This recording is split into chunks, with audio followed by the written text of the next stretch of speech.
everyone. Welcome to the latest episode of Breakdown to Lowdown. What's up? Join us as we analyze and dissect music and pop culture. If you're a first-time listener to the show, I just want to take a quick minute to summarize the format of the show for you. So we have the breakdown where we discuss 2 to 3 new releases and or discovery tracks from the R&B soul genre. Sometimes we'll throw in some hip-hop and other genres in there too. During that segment, we also both select one oldie but goodie.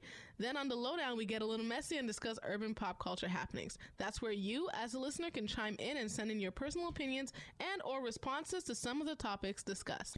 That's where the content for the warm-up comes from. We read your responses and discuss them at the top of the episode. Don't forget that you can listen to us on iTunes Podcast if you are using an iOS device and on Google Play Music if you have an Android.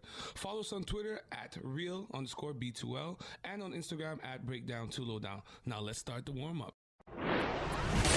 The warm-up. All right, everyone. Welcome to the latest episode of Breakdown to Lowdown. Nikki and Clarence, we're in the building. Yo. What it do? Yo, let me tell y'all. I know a lot of us right now. We're in a busy time because the end of the year is usually busy for a lot of people, especially this year where it's like I feel like, and you guys come with me. Follow my train of thought here. Let me know if this makes sense. I feel like because we were on lockdown for a large part of the year. I feel like, in the beginning, you might have reacted differently. But me in the beginning, I was a little lazy. Maybe I'll say the first month and a half, Then I was like, okay, I need to figure something out. I need to move on my businesses. I need to do something. So I was productive, maybe say for 2-3 months. Then, they lifted the lockdown during the summer. You start seeing some people, okay, but you're still trying to be safe. All right, you're still moving. Then, they're like, okay, back into lockdown. But nobody's really listening. It's not the same as before. So now you're kind of depressed. You're like, how the fuck long is this shit gonna take? Like, okay, like, am I gonna have to wear a mask for the rest of my life? Kind of depressed, kind of sad about it, but still, doing what you need to do to keep your projects afloat. And then you realize there's 2 months left in the year. So you start kicking into overdrive, which is what I'm doing. That's the level I'm at, where it's like, oh shit, like, I don't know what happened in 2020, but at least I'm going to do something. And my job also has decided that. So they're kicking into overgear. My personal life is in overgear. Everything is a blur. Currently, as we try to make it to December 31st. Yeah. So I'm incredibly busy currently. Not gonna lie. No. How are you though? Yeah. I'm sure though. Tired, but it's the season. It's the end of the year, like you said. I don't know about you, but like on my side, I feel like damn, January was yesterday. Yo, for real, right? It's crazy. The fact that it's about to be 2021, and I feel like 2020 just kind of started. But honestly, it's been a long, disgusting ride, but also like a short, disgusting ride. Yeah, no. This year sucked. It sucked. It depends how you see it, to be honest. Even the good things that happened to me this year and the amount of growth that I've done. I've done a lot of difficult work on myself, which that part is great. But it still sucked. The year still sucked. Oh, big fact. No, I feel you on that, but I just feel like I'm not the only one. I was talking about that with one of my homies. Yes, in March we had the lockdown, but I feel like it took me until May or June to be like, man, all right, you know what? Get your shit together. Let's get to work. Yeah, when you started on the show. No, big facts. But I'm not gonna lie, the show kept me busy. It kind of kept me busy for a while. I'm not gonna lie, because like at first, I was working, doing my shit, but I didn't got shit to do. I was at the crib. I was playing Xbox. I never play Xbox.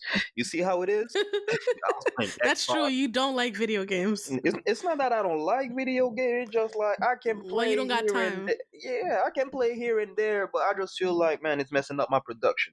But anyway, that's another topic for another day.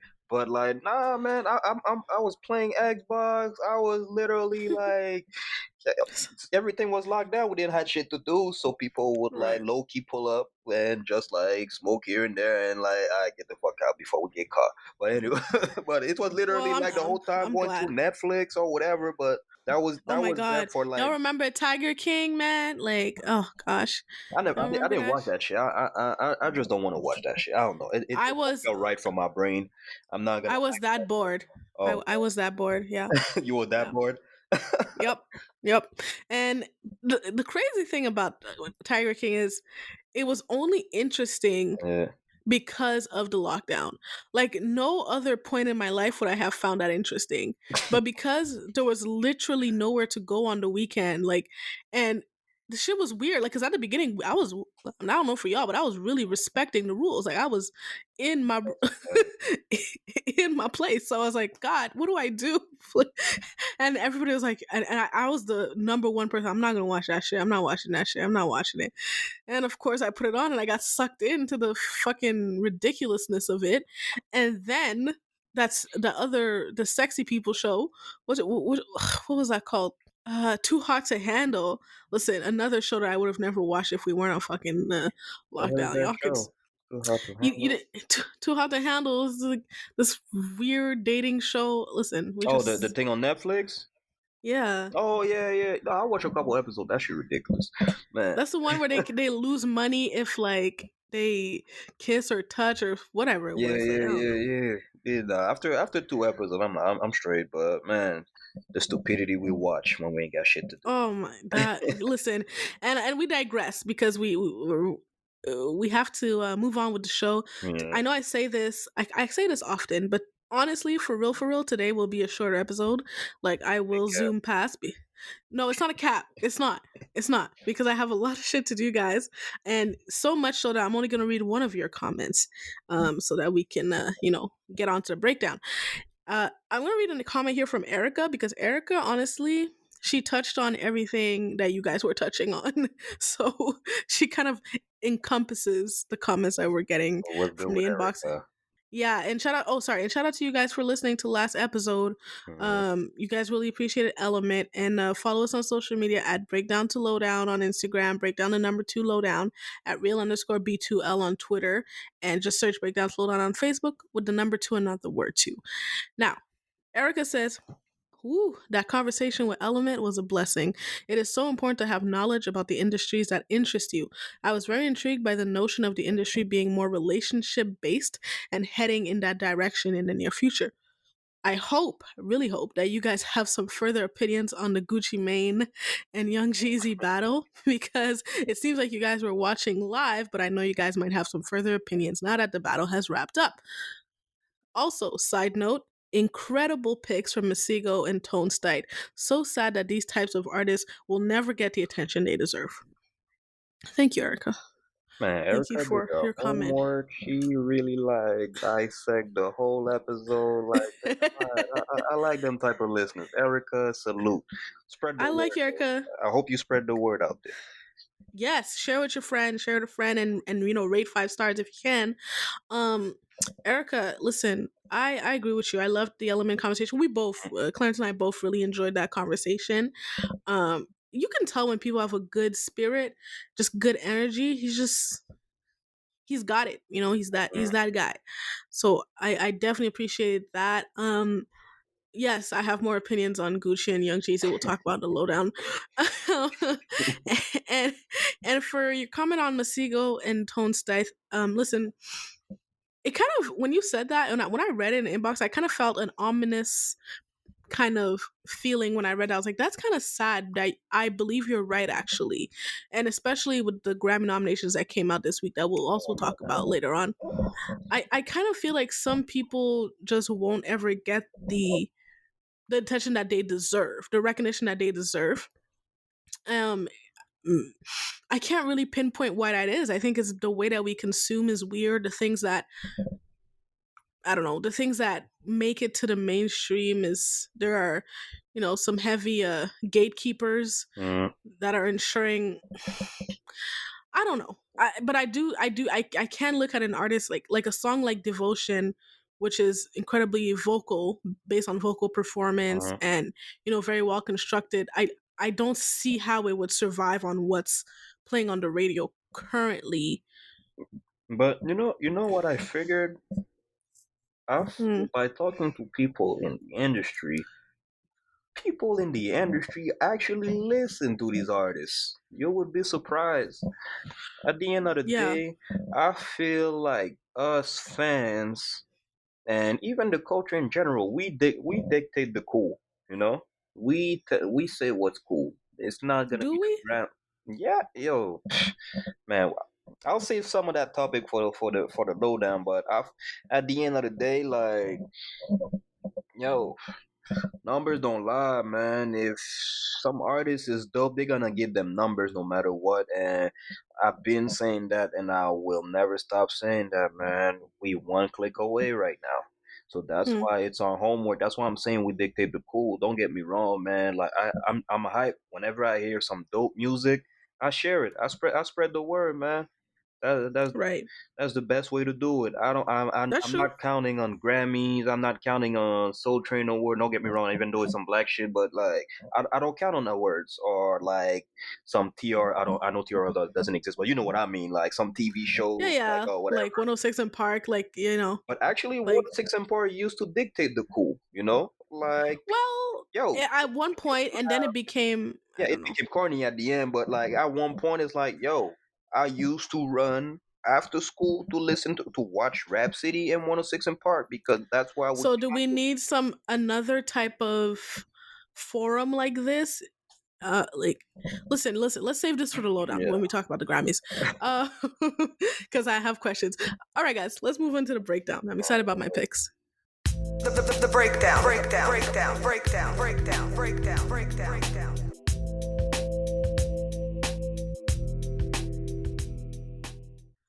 All right, everyone, welcome to the breakdown this week.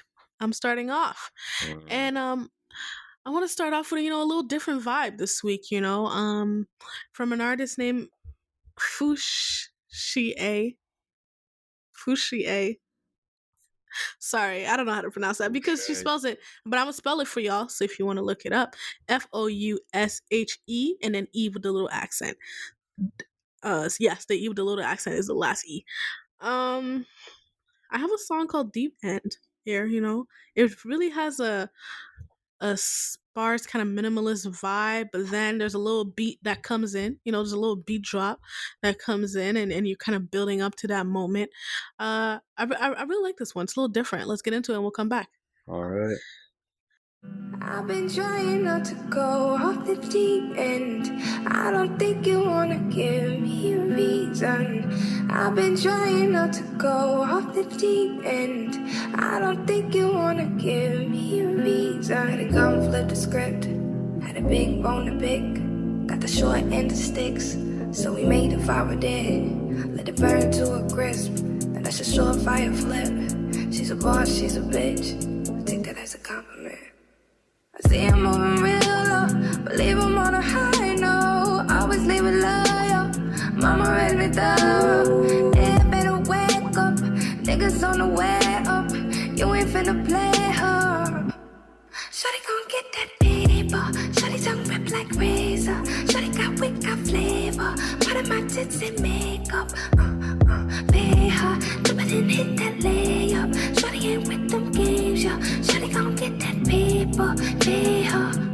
I've been trying not to go off the deep end. I don't think you wanna give me a reason. I've been trying not to go off the deep end. I don't think you wanna give me. I've been trying not to go off the deep end. I don't think you wanna give me a reason. I've been trying not to. All right, everyone, that was Fousheé with Deep End. And listen, I really, really like this song. It's very soft spoken the way she says it, but Mm, the message is aggressive. Okay, don't play with me. Don't push me because I'm close to the edge. Y'all heard that saying. mm. You don't really want to see me go off the deep end. And I feel her, and this kind of soft crazy that she's saying it in makes me think that she will pop off. Oh, that's how Um, you feel. that's See, how I I feel. know, You. I know with your pick what's going on. That's what you're feeling at the moment. I, I've been trying not to go off the deep end. I don't think you want to give me a reason. Oh, God It damn. start it starts off very, she's very straightforward with it. I don't know who you're sending a message to today, but damn, you're throwing shots out there. Let it burn to a Nobody's safe. crisp. We'll do this safe out No, there. wow. Let it burn to a crisp. Not that it now that's a surefire flip. She's a boss. She's a bitch. I'll take that as a compliment. Listen, hey, facts. But you want to get me mad? Get mad. But oh, Mm. you want to call me out my name? Oh, you're such a. That's okay. But I will be, asserting myself in this situation. I love it. I love the little beat in the background once she gets to that really like that serious part. I like that it never goes. She never goes out of the song's theme, meaning like the way that she's singing. It never deviates from that. It stays consistent throughout. So it's a very enjoyable song when you kind of almost can anticipate what's going to happen. So I like it. And I pretty much mentioned everything, and I like what caught my attention with that song is the flow. To be Yes, honest, yes. because the instrumental is not it's not an easy one to like do your thing on it, and You're right. she pretty much nailed it with the flow. The flow was constant, and the vocals in it matched it. So man, salute to her for real. It's catchy, and not only that it's Yes, it's very catchy, but catchy. the way that she plays with the flow, it brings you to pay more attention to the lyrics, and like you said, the lyrics are pretty much straightforward. So, man, Yeah, that's a good point. Like the way that she says it brings attention to the lyrics. You're very correct on that point. yeah, nah, Uh dope pick for real. I didn't know her Fousheé, whatever it is, man. She dope. Fousheé. So definitely going Yeah. on my playlist, even though I don't really, doesn't I don't really relate to that, but it's dope though. I fuck with it. No, She's let me dope. I take a have a look. few songs of her and I always enjoy her little vibe there. So salute. Yeah, What do you have for us first this week? man. What do I have? I have my boy. Well, it's not my boy. I don't know him like that, but one day I'll wake up. But hey, no, but it's fact Hey, because put it in the atmosphere. That's right. yeah, speak it into existence. But That's nah, but right. it's fact though because I feel like yo, this guy, it's me, but the LA version. But anyways, Dom Kennedy, thinking intermission. Let's hear it. What you been thinking, love? Talk to me, what?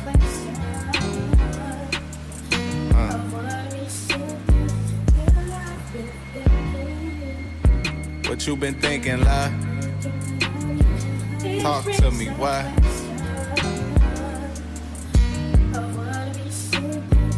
Talk to me.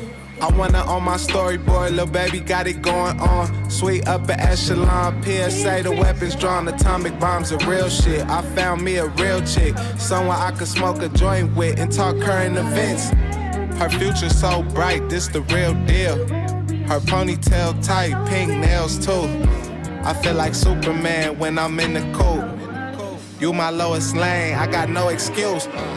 I'ma give you just what you been missing. I can't wait to show you that I'm different. You got my attention, I've been thinking too. Wonder if I come off too strong, if I make a move. What you been thinking, love?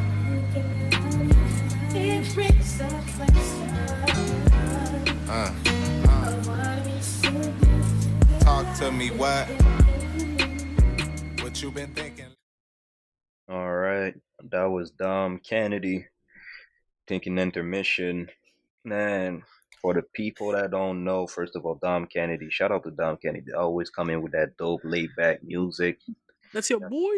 That's my boy, man. No, actually, for people that don't know Dom Kennedy, he is actually an an A&R behind a lot of some of your favorite projects. Actually, Oh, he is? yeah, actually, been working with the game, Ty Dolla Sign, Nipsey Hussle, Kendrick, Schoolboy Q.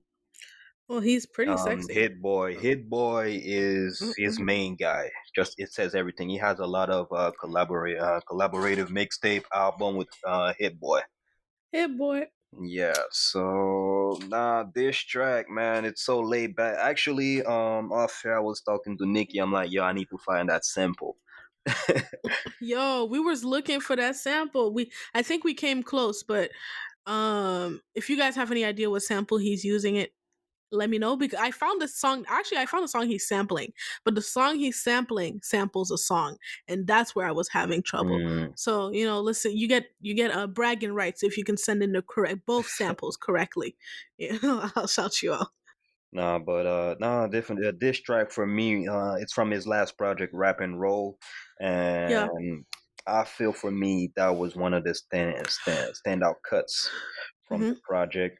And what I like about Dom Kennedy, like he's from LA, but usually you have that image of like LA rappers, they gang banging and they in the street. But this guy, he's from the street, but he's just a regular dude. It's just the way that he see things, like in his raps, it's like you're right in like LA.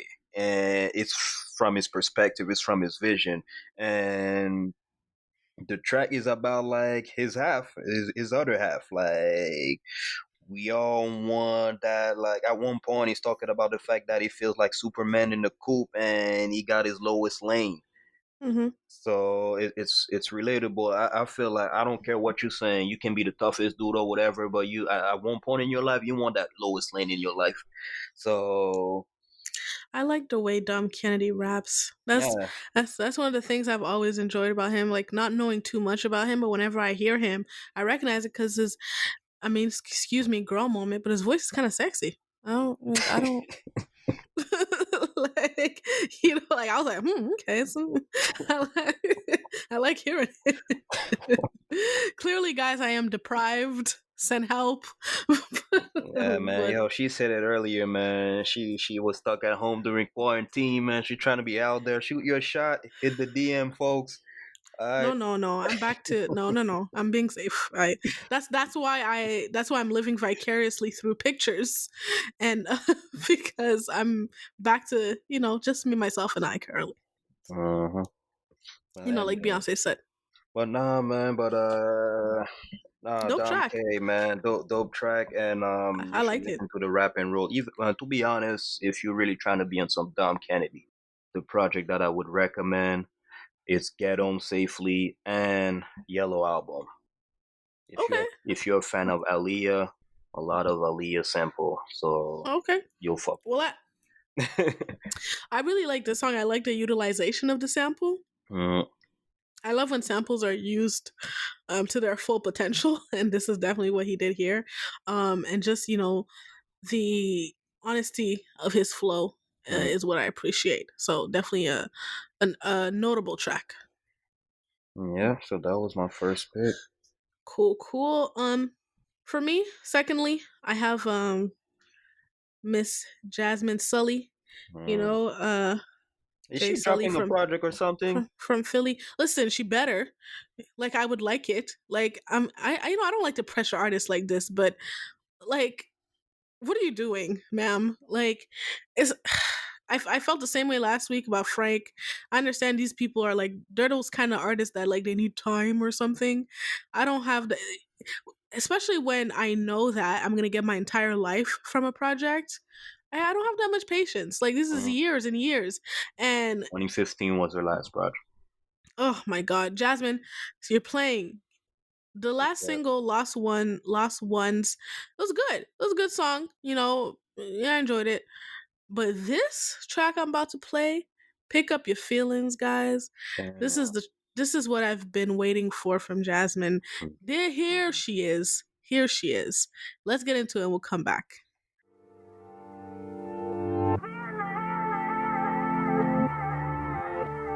Said that I've been acting different, yeah. Funny how I finally flipped the script on ya. When you the one who's double dipping, yeah. You so sloppy how I caught you slipping, You're off the lease, run me my keys. No more popping up the hitty, yeah. I ain't even got the miles to trip on, yeah. No phone, who is this? Brand new, like the whip, rack it up, no assist. Hey bitch, I ain't average. Wake up, need a zip. Hennessy, take a sip. Look at my jeans, I'm too thick. I ain't got no room for extra baggage. Don't forget to come and pick up your feelings. Don't leave no pieces. You need to hurry and pick up your feelings while I'm up cleaning. Boy, please, I don't need it. Memories, all that shit, you can keep it. Oh, don't forget to come and pick up your feelings. Don't leave no pieces. I'm trying to find a fuck to give for ya. You ran out of chances of forgiving ya. Yeah, listen, I'm listening just for you to go and break my heart again. I learned my lesson last time. I ain't coming. This is what you had now. The public needs to know what's going on. Well, who's that dude, man? 2 tracks back to back to back. This dude's doing you wrong. You sending shots after shots with your pick. Sometimes you don't have to talk. We know what's going on. People just always assume that everything has to do with a man, and songs can relate to other situations in your life. It just so happens that Jazmine Sullivan, "Pick Up Your Feelings," that's what you just heard, is a song that is quite incredible and had to be chosen, and also has a message that Clarence likes to pick on me about. So that's a coincidence that I couldn't help.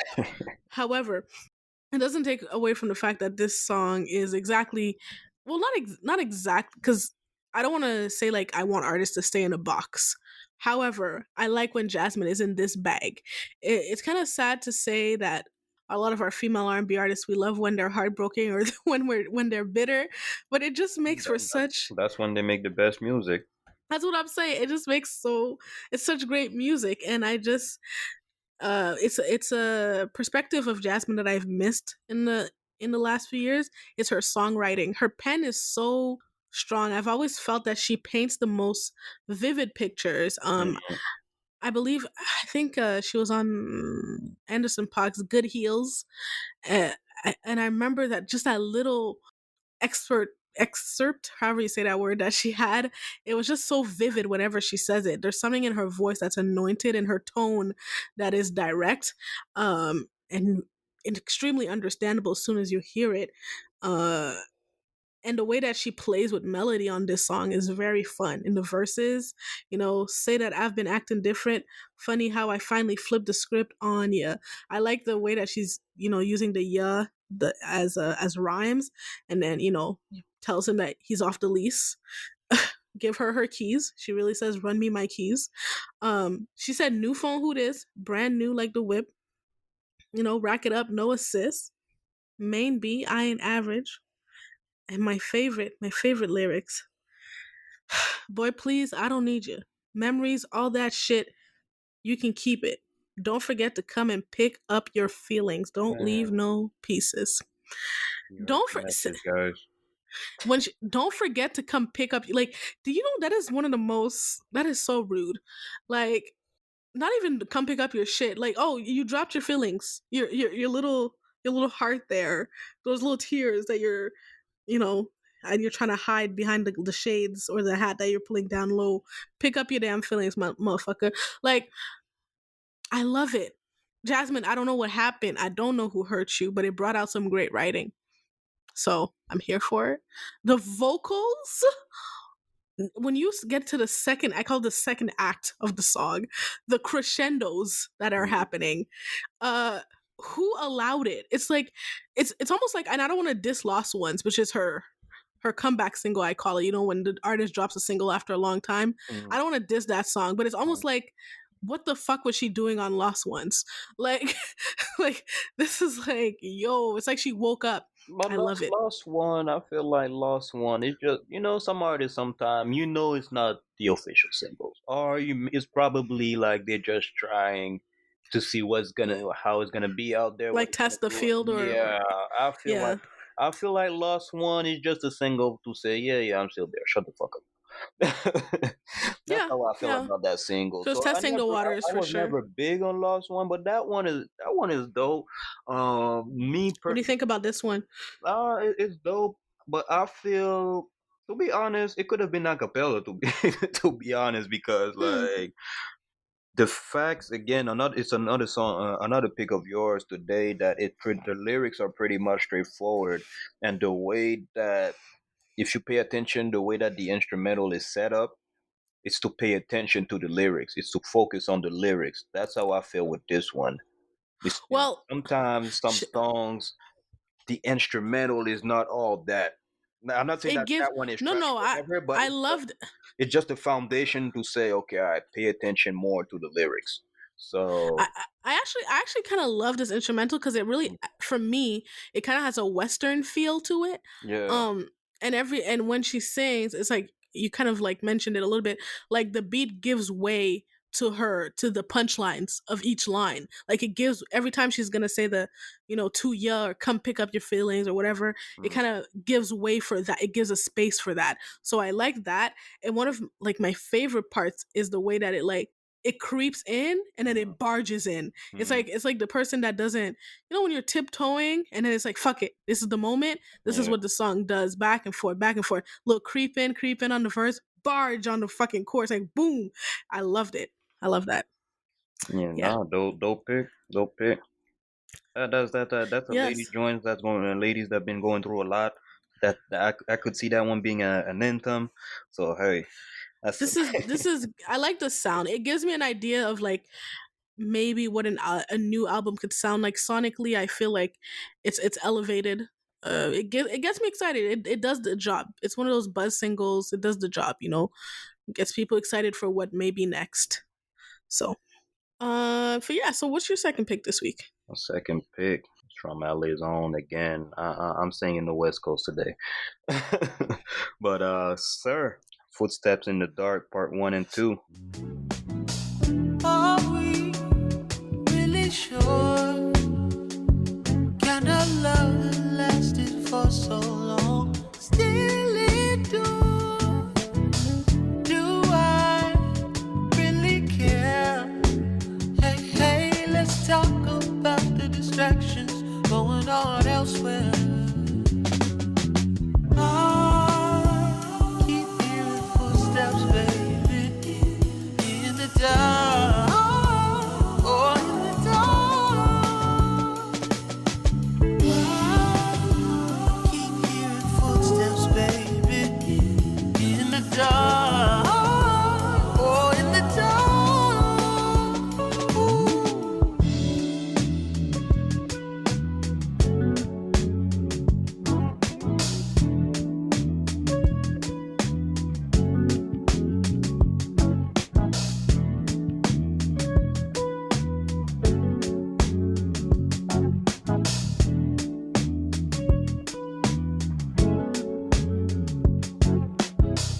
My mind drifts now and then, looking down dark corridors and wonders what might have been. Something. All right, that was Sir, Footsteps in the Dark, Part 1 and 2. Man, when I saw the name, automatically I thought about the Isley Brothers. Mm-hmm. So I'm like, every time I see an artist remake a song, I'm like, I'm always curious to see if he's gonna do it justice or Right. my ear is gonna bleed or whatever.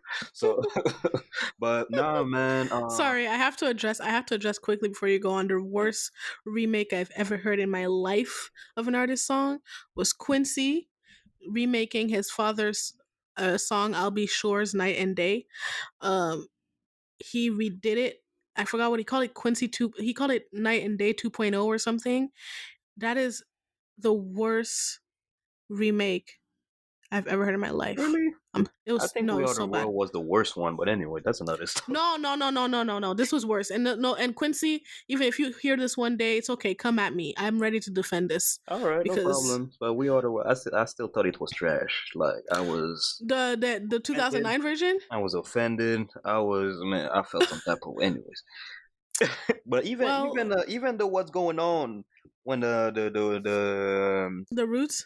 no what's going on from Marvin Gaye when they did it because of the World Trade Center event and everything, they did it with You didn't like that one either.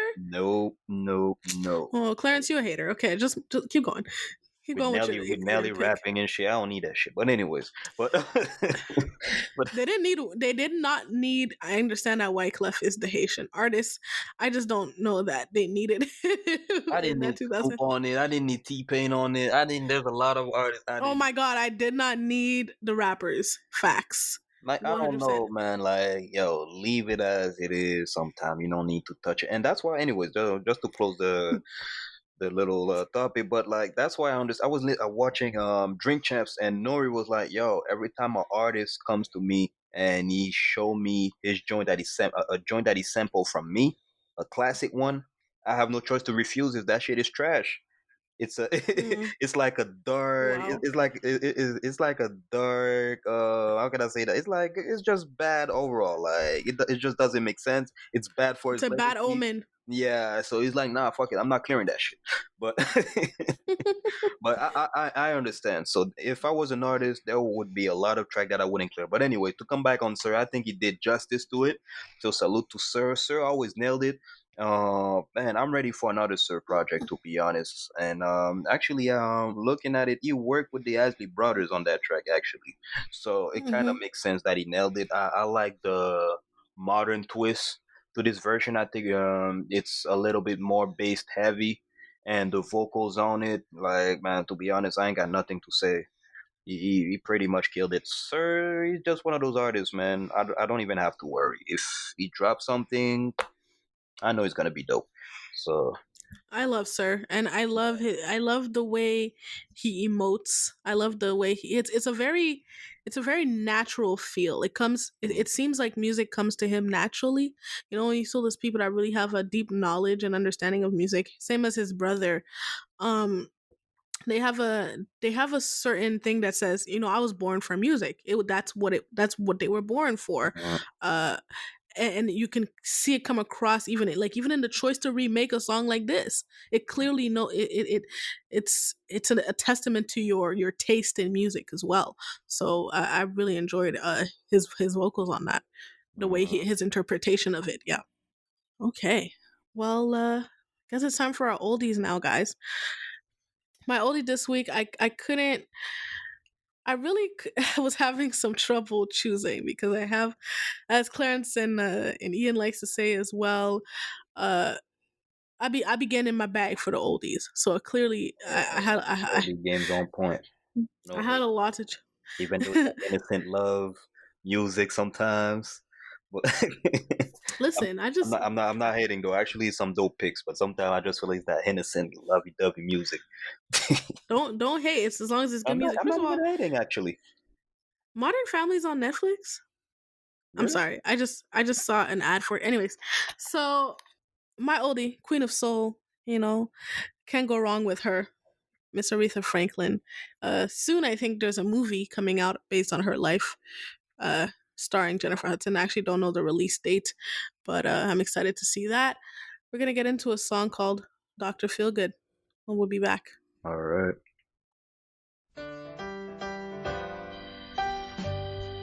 I don't want nobody always sitting around me and my man.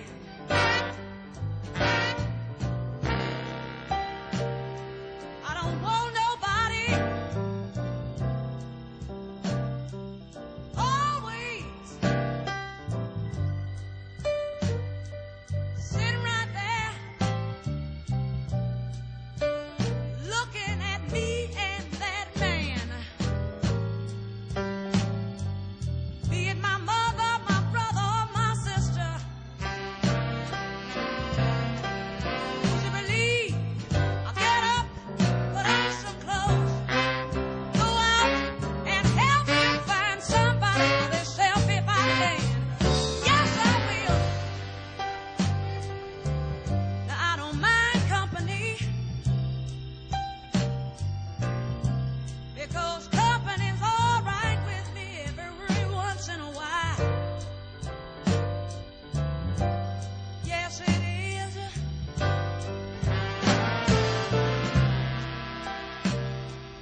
Yes, everyone. That was Aretha Franklin, Dr. Feelgood. Love his serious business. Um, that song is gritty. The way that she delivers it, it's sexy. It's throws caution to the wind. Um, about just caring about what people think. Yeah, it's about me and this man. And sometimes you need some of that feel good. And you know what? This reminds me of a classic.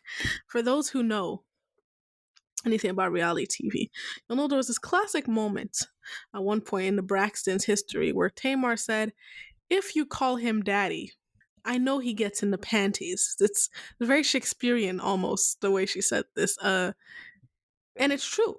If you call him daddy, he probably does get the panties. And it's the same feeling I get when I listen to this. If you call him Dr. Feelgood, yeah. It's serious. This is a you always can tell when a woman is being fucked the right way, or maybe I'll be more politically correct, being made love to the right way. I recently heard Monique talk about this, and hearing her explain why she calls her husband daddy. I can tell that Monique is getting her back blown out. I understood that very clearly from the interview. Sorry, I can't keep a straight face. But yeah, honestly, this is that type of song that you put on when you want to just show your significant other you're appreciative and you gonna get down and dirty. And Aretha is just good. The thing about Aretha is she's gospel. She did the secular music. She just did it all. It's one of those people where it's like she could have really sang about anything and it would have sounded great. So kudos to her. To be honest, the fact that you talk about Monique getting her back blown, I totally forgot what you were talking about. So I'll keep it as that dope pick, but man, it's all good. What's wrong with Monique can't get her back blown? What's wrong? No, it's all good. It just, anyways. All right. So my pick this my pick, my oldie of the week. God damn, that was messed up. But man, my Go pick ahead. of the week is, man, a legend. A legend. This dude, this producer was behind a lot of your some of your favorite joint, and on top of that, like, is some of your producer favorite producers. So man, J Dilla, aka JD, won't do. Let's check it out. Let's get it. For me, no. Yeah, one won't do it, two is not enough. For me, no. Might wanna sit down, shorty. One won't do, two is not enough. For me, show you how it's done. One won't do it, two is not enough. For me, no. Now let's take it from Tiffany. How this thing went from Jacob to Tiffany's. Could've kept it real with this real nigga, or kept your mouth closed, maybe we could deal with you. She gets two freaks, the wife and the boss. Had all three of them liking it raw. Pimp put on weight from fighting them all. In the mall you see it and like it, it's yours. That's a nice fit, you ain't gotta price shit. I pays for it like the mics and the sauce. We pack big bags out of Saks Fifth Ave. Mr. Put them in the back with a fifth back. I need space for all of my women's. In these days the arguing's limited. I replace the broad if she trippin'. It's the game and all in the pimpin'. You got one, that's cool. Nowadays everybody got two. That'll do, but I need another one. Yeah, and another one. One won't do, two and it's not enough for me, no. Line them up. One won't do it, two is not enough for me, no. One won't do, two is not enough. All right, that was J Dilla, won't do. That was from his The Shining album, which was his last album, because the same year that he dropped that album in 2006, he passed away. And no quick known fact about that album: the whole album he produced it at the hospital. Oh shit. Yep. Okay. So JD, man, that I feel like it's in hidden gene. Not a lot, except for the people that know. Not a lot of people know that joint. I remember I saw that joint playing on TV randomly at like 1, 2 a.m. in the morning on Much Vibe. For the Mhm. people, for the Canadian people that know Much Vibe, Much vibe, I'm like, yo. damn, Back in Much the Vibe. day. That Much Vibe used to have them Jeans though, but that was one of them G man. It put me on to Jay Dilla and by Yo, they had classic gems on there. Like yeah. like what was the there was another one, not vibe. What was the one for the R&B? Is it soul? There was one, oh my gosh. They had like all of the different genres. It was, I Yeah, I don't know. remember. But nah. Oh, remember the show that they had about videos and they were ranking videos or shitting on music videos? Really, This they is had that on, one? I don't remember. was it Much Music or MTV that had this? Ugh, I don't, okay, whatever. I'm sorry. Keep going. But nah, Jay Dilla, man, this guy, for people that don't know, is like your artist, and some of your artists' favorite producer, and even some of the producers' favorite producer. Like you work with Tribe Called Quest, Busta Rhymes, Mm-hmm. Janet Jackson. Yep. Man, who else? Q-Tip. He produced the whole album Q-Tip.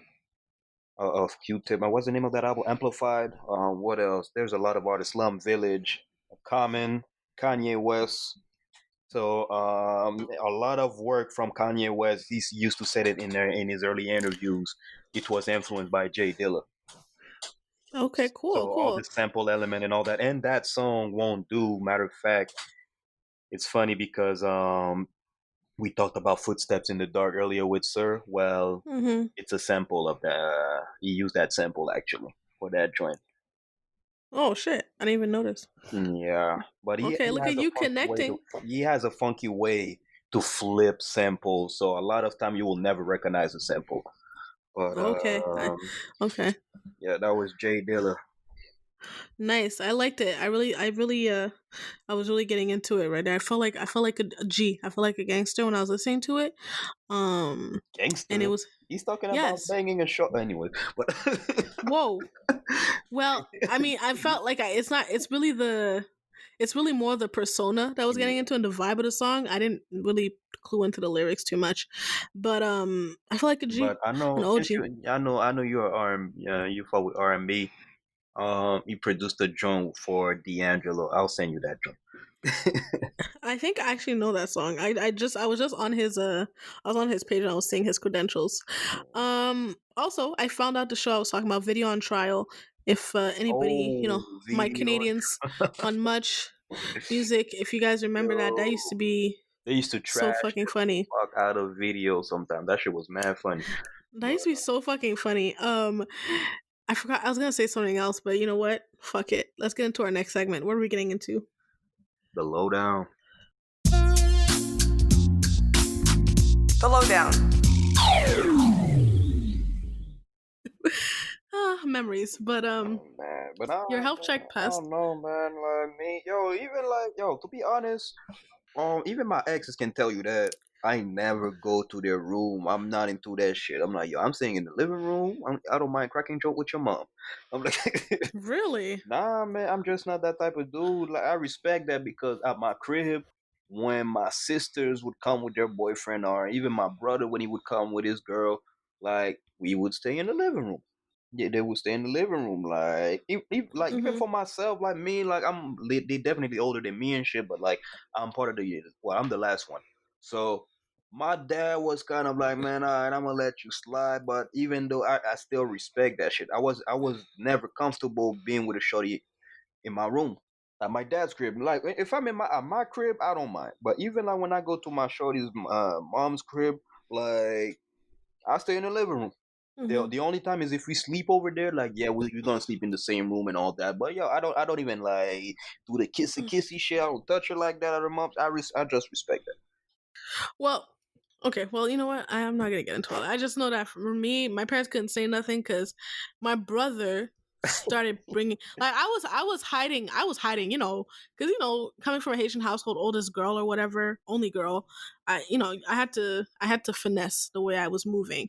But when my brother, who was younger than me, 4 years younger than me, started bringing people in the house, I was like, oh, they couldn't tell me shit. I'm like, no, he's younger than me and he's doing this. So at the end of the day, I was always respectful, but we don't have to stay downstairs and tell jokes with my parents. Like we can watch Scandal in my room.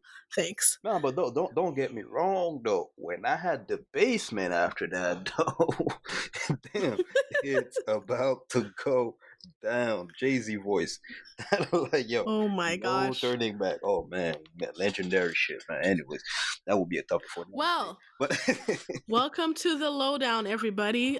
Second half of the show. Thank you so much for sticking it out with us. I let y'all hear the beginning of that conversation because, why not? We're keeping it real on Breakdown to Lowdown, and I just feel like I'm exposing myself today. Why not? man, If you're not, like the crib, she used to bring. whoa, niggas whoa, over. whoa! We don't have to bring it back. We don't have to bring the topic back. Okay, stop it. Breakdown. Follow us on social media, man. If you're not, because I see some of y'all, and y'all be talking, reaching out in the DMs. I'm really happy to see more interaction these days. So keep doing that and encourage a friend to tell a friend. And if you hear the show and you like the show, tell another person. You know what I mean? And follow us on social media. On Instagram, we are at Breakdown to Lowdown. On Twitter, we are at real_B2L. And on Facebook, just search Breakdown to Lowdown. All of those are with the number 2 and not the word 2. Let's get into these topics. We got a few topics to get into before we get out of here. I want to talk about this first because I care the least about it. And you guys seem to still care about this. First off, I will say I have not listened to Megan Thee Stallion's album in full yet.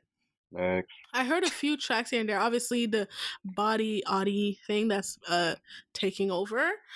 That's cute. That song is cute. Listen, I'll be honest with you 100%, all of y'all.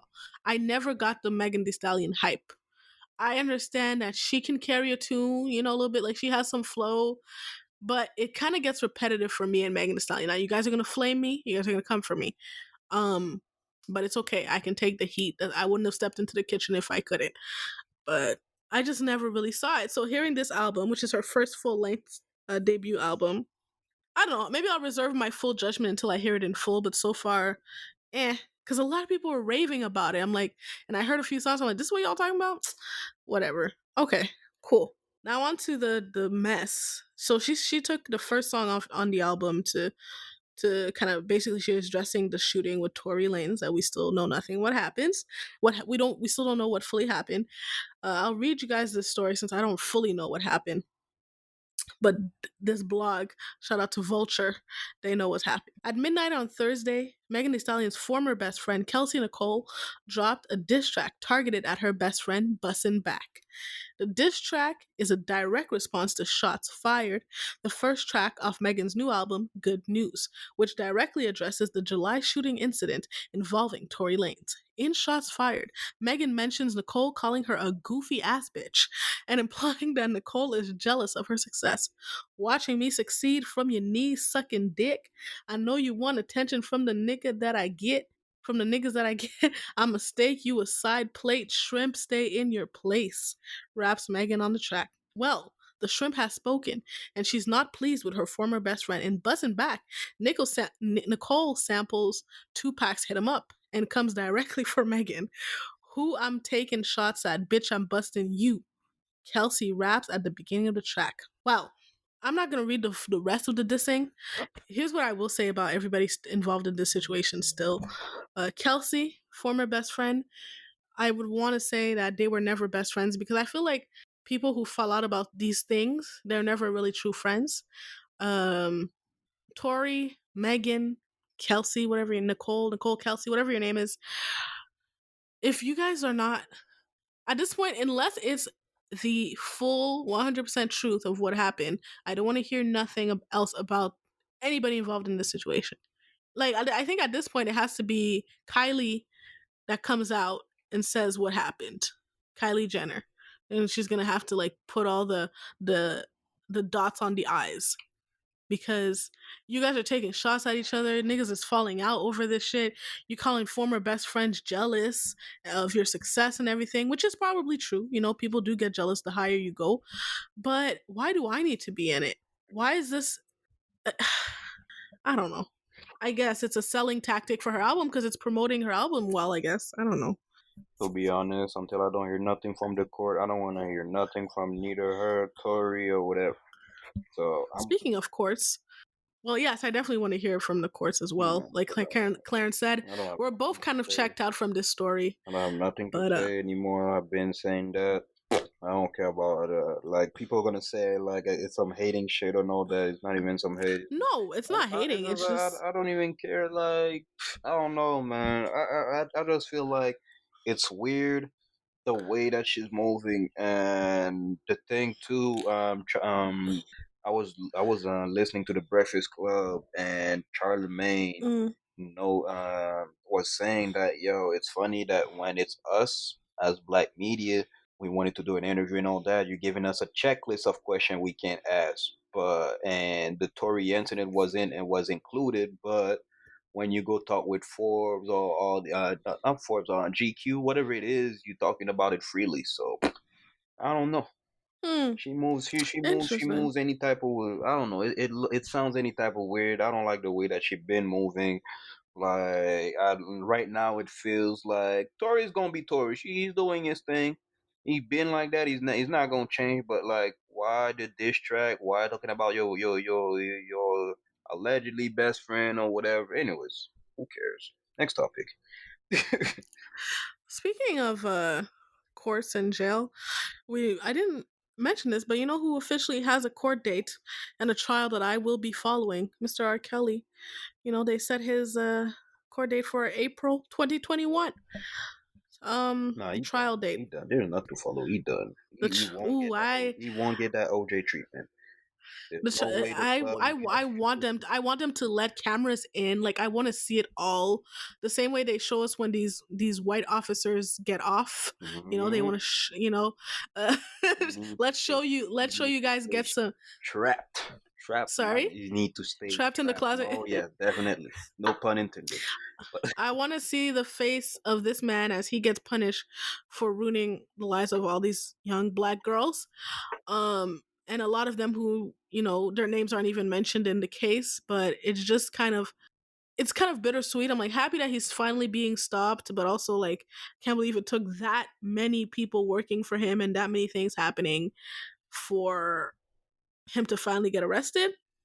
But at he least ain't it's got no something. more bread. That's why, He couldn't pay bro. anybody He anymore. can't pay anybody. Yo, for real. Like yo, the whole what was the name of that show on Netflix?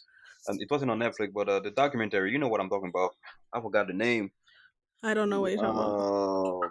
Surviving R. Kelly. My bad. I had a blink. Oh yeah, the doc surviving R. Yeah, Kelly. Yeah, yeah. yeah. The whole thing, the whole scheme behind it it was all about money. He didn't got no money, so it's a wrap. I don't know about that, No, but it's one a day I wrap. You want. don't know. Peep that. Pay attention. Like, and I no because recently because my girl didn't. She never watched it, so I watched it. So I watched it again. He Mm, didn't know how to read, so he gotta pay people to do all this shit.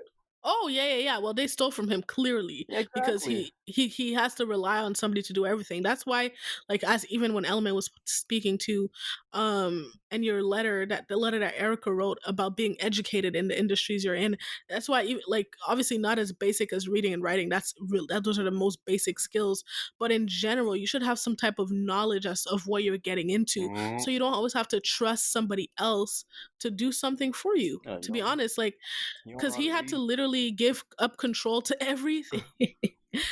Oh, R. Kelly, that's a. Whew. So Anyways, one day I want to have. so at one point, like everything gotta comes to an end. It was about to happen. Like he doesn't Yeah, he doesn't get as much money as before at the end of the day. So one day I want to have the conversation about the young ladies that were going out and finding other teenagers for him, because a lot of people have had things to say about these girls.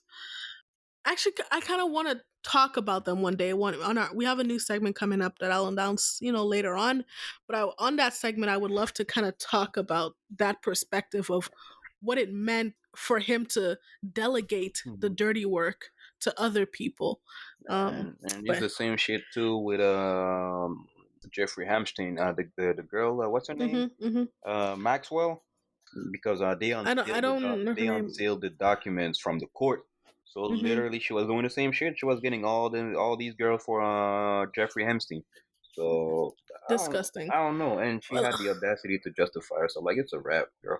Like, but well, anyway, let's talk about what we really want to talk about, which is the messiness that you niggas love. Again, I said it last week, and you guys, some people sent it some comments about it too, and nobody can tell me I'm lying. it You wasn't niggas messy, man. love mess. It You wasn't guys. messy. You guys love mess. You love drama. Y'all love bullshit. And one It's of the good tweets I actually bullshit. sent, It broke records. it broke records. I said I don't understand. Like I was looking at the verses. People are saying that it didn't beat the highest versus record in terms of like overall, but they had the most people in at one time.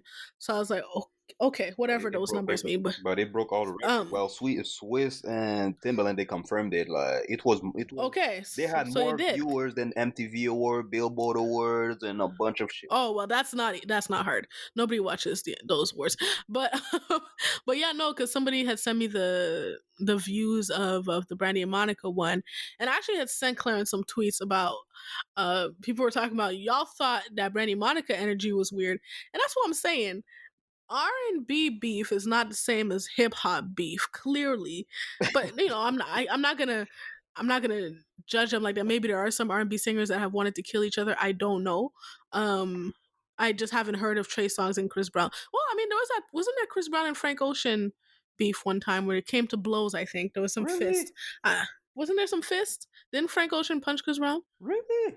Damn, Somebody used to. Frank Ocean. Yo, I just don't imagine Frank Ocean. I don't know, man. Yeah, they were beefing at some point. It I was like just a see real Frank beef. Ocean in my head in the middle of the beach doing yoga, smoking joints and shit, and like having a producer pad right next to it. Like that's how I feel he is. And I see him No, there was smoking. real beef. I don't know.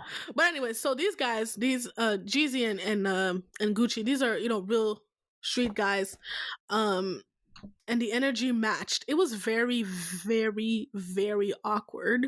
Once we got done recording, I watched from that point, and I felt uncomfortable when some of the songs were on because you could tell that Yo, like round one so, was out of control. I was like, damn, that's the energy I need.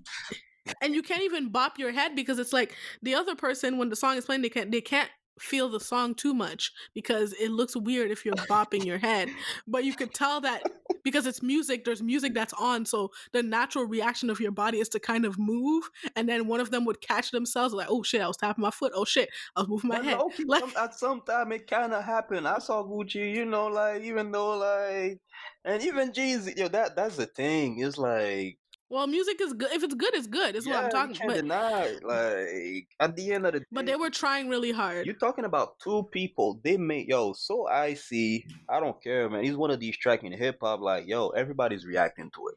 Yep. Like at the end of the day, it's two people. Even though they have beef, they made a hit together. Mm-hmm. So at the end of the day, you clearly have a certain respect for the person's craft. So that's all I got. That's all I got to say regarding that.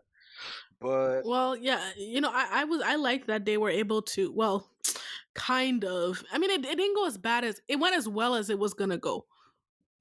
Like, I'm not gonna lie. Like I watched it. Like Jeezy started right off the bat with a diss track. I'm like, yep, damn, yep, another diss track. It's like, yo, the thing is, and if you peep that, yo, he stood up the whole time, the whole 90 minutes. yep. That was very weird to me, but I guess. But nah, but to be honest, I have like because I've been having that debate. That was the topic of discussion for the past week. Mm-hmm. Like I've been having that debate with people where it's like I understand where Jesus is coming from, and I understand where Gucci is coming from. Well, who put Gucci the hit out on who? Jeezy put the hit out allegedly Jesus on Gucci. Whatever. Allegedly, Jeezy put out a hit on Gucci, and for me, I don't care what you say. Like, I'm never being friends. I'm never gonna be buddy buddy with somebody who tried to kill me. See, that's my thing. Let me explain my point. All right, this is where I understand Gucci, and I would have totally understand if you would have just did his shit and dip. But the Mm-hmm. thing is, like, if you pay attention in the room, there was a lot of OGs that was there. Swizz was there, Timbaland was there, but like Hmm. 18, but Yo, the they DJs was trying organized, my whole but life. yeah, the DJs were out of control, but they organized that shit. But like the real OGs from ATL, the South, they were there. Like from P and Coach K from Quality Control, Hmm. DJ Drama was there, a bunch of DJ was there, Two Chain was Hmm. there, Rick Ross was there. So at the end of Oh the my day, god. they clearly wanted that shit to get squashed. It's no fucking reason they did that shit at Magic, and that they had all these OGs in the room trying to fix that shit. And But how are that's you what I'm gonna saying. squash that, Clarence? That That's well, hold on. Let me finish my point. I'll come to that. So Gucci, I understand the part like, yo, somebody trying to kill me and shit. So fuck that. I don't fuck with that shit. But Jeezy on this side is like, yo, alright. He clearly knows that he did it, but as a grown man, Jeezy don't move like the same way that he used to move before. He's on some grown man shit. So he's trying to move on. So at the end of the day, he extended the olive branch. So mm, it from what Gucci said when he did this diss track, The Truth, which is one of the most disrespectful diss track ever. But hmm. I feel like he clearly they clearly talked about it over the phone from what they said. But sometimes human beings, some human beings, and even for myself, from my personal experience, I'm like that too. If I have beef with you, I gotta tell you everything straight up to your face. After that, I don't have to be your friend. I don't have to whatever, but like we can have a common agreement that yo, all right, it's squash. But we don't. It Hmm. doesn't have to be like friendly. That like you stay in your lane, I stay in my lane. That's it. And the thing with these two, and that's what I felt with Gucci, that when he did The Truth, he really had to do it. But I like the way that Jeezy respond to that, because at the end of the day, what's the point? Like, and that's what I told He him. played him. He didn't I'm play sorry. them. He played him. He made him look really bad. Well, it's I don't know about you, but it's facts. At the end, he said it for real. Like all these artists out there trying to kill and shoot each other. Like we lost Nipsey, we lost King. Like you said, it's facts. They started that. Well, they not started that shit. We had Biggie and Tupac before. After that, the other beef, it was only like hip hop beef, but that was street beef for real. So a lot of people, you don't get how much people look to Gucci and Jeezy, like to the point like, yo, peep that these two DJs, like, trust me, man, they want to play some Gucci or they want to play some Jeezy song, but they can't. They have to choose a side, and it created beef. So at the end of the day, I like the fact that they squashed it, if we can say it like that, because and what I don't like about it is like people don't talk about the fact that they squashed the beef. They talk about the fact, if you pay attention to the media, they talk about the fact that Gucci played his diss track for That's once true. in the black culture and all that. Like we have a big moment and shit. The two people, they made peace. Well, like, if we can say it like that, we talking about the messy part. I don't fuck with that shit. And we broke a But lot this of is records first and of all, shit. that's our culture. That's our culture. Yeah. They're always gonna do that. No, of course, Like, but like even white media too, they talk about the fact that it was not comfortable and all that and all this oh, and that. because they It's love fine, it. but They love when we tear ourselves apart. And honestly, again, I have to from the different mm, side of the room, it was the same thing with Brandy and Monica. People didn't talk about the end when they hugged, and it's like, well, when Brandy the Monica, that and was the fake. I don't care what you say. It's fake. I feel it's why fake is when they it do why is say it fake Jeezy. when it's two women? I feel Why it's is fake. that fake? Man, look at I don't think look at it's yo. I fake. can play that shit again. Look at Monica's face. Jesus Christ, she looks like, all right, give me the bag so I can dip. I ain't trying to. Okay, I ain't trying. Clarence. Of course, there was well, both. First of all, same thing as Jeezy and Gucci. Of course, there was a level of discomfort because they're not friends. You know what I mean? Like But they they're don't not have people to that be hang out. friends. They don't have to be friends. But the thing is, I think Brandy's point of view is like you have a certain professional aspect that you have to bring. And the thing about Versus, it's also an entertainment aspect. She was there to give the fans what they wanted, and Yeah. Monica was just not finna. And there's two different personalities. It's fine. Look. Monica didn't want to play the game. It's okay. But at the end of the day, just because I don't like you doesn't mean Mhm. I don't have love for you. You know what I mean? Yeah. And I think that at the end they came to an understanding. It's like, hey, we're probably never gonna be good friends. Like we're not gonna call each other on the phone like that, but we can be in the same room together and I'm not act like fucking teenage girls. I'm gonna tell you something. There's more hope that Jeezy and Gucci they be doing a track than Monica and Brandy. Monica and Brandy, if it was about to happen, it would have happened years ago. That should never happen. So, but peep that. That's the last thing that I'm gonna say regarding that. But I have something to say about women, but I won't say it on this platform because it's gonna give you too much juice. I know what you're gonna say, the petty side. But anyways, but the thing, yo, peep that. I like the fact. This is why I'm having some hope as a hip hop fan, as a fan of Jeezy, and as a fan of Gucci. If you pay it the way, no, at the end when they perform so icy, That was a good moment. that was a good moment. I was like, damn, okay, all right, shit, so icy. But at the end, I thought like that was strictly business because everybody put their coat on and shit. But the fact that Gucci Who was was like, being fake in that situation? Who but was the faker party? the faker party, there's no faker party. They both fake at the end of the day because they don't have to be in the same room. That's what I told a lot of people. People were like, "Oh, Jeezy's fake. He a bitch ass nigga. Oh, Gucci. I don't know why he did that." I'm like, yo. At the end of the day, if you talk about Jeezy, Gucci is as fake as Jeezy because he was in that room. So, But because, the but reason my I want to thing, say that is you're damned if you do and damned if you don't. Because see, they did the grown man thing. In our opinion, they put it aside. They performed the song. it's still With Brandy, fresh. It's still with fresh. Brandy and Monica, The Boy's Mind played. Brandy's the only one that sang, and Monica kind of acted some kind of way. And so even with that, because Monica wasn't being fake, right? She doesn't really like her, and she didn't perform the song, but people still talk bad about her. And then in this situation with Gucci and Jeezy, people are saying that they're both fake. So it's like you can't win. I don't feel like they were fake. At the end of the day, it's two fucking millionaires. Like, what they gonna do? You think Gucci gonna be like the whole Gucci slap Jeezy and shit in front of like Probably, I thought Apple? somebody was gonna get slapped. No, I don't think so. Yo, they did the after party together and all that at compound during that COVID shit. Anyways, bet money a lot of people had COVID. Knock on wood that we don't have a lot of cases because of that. But Yo, I know that COVID was all up and through that after party. but That was like the special guest. but the thing is like to be the way that Gucci talked at the end. It kind of gave me a little bit of hope as a hip hop fan that maybe there's something. It's still fresh. You gotta give it time, but they probably might work on something. But if they don't, I'm cool with that because they did what they had to do. Because if you pay attention, you were like, yo, I appreciate the fact that you extended the olive branch. No disrespect, it's all love. That's what he said. And people that talk about olive branch, it clearly means they know what they're talking about. I think I think there's hope. Well, if you say so, one thing I will Keep that, say, man. and this is I called it, man. That shit will happen.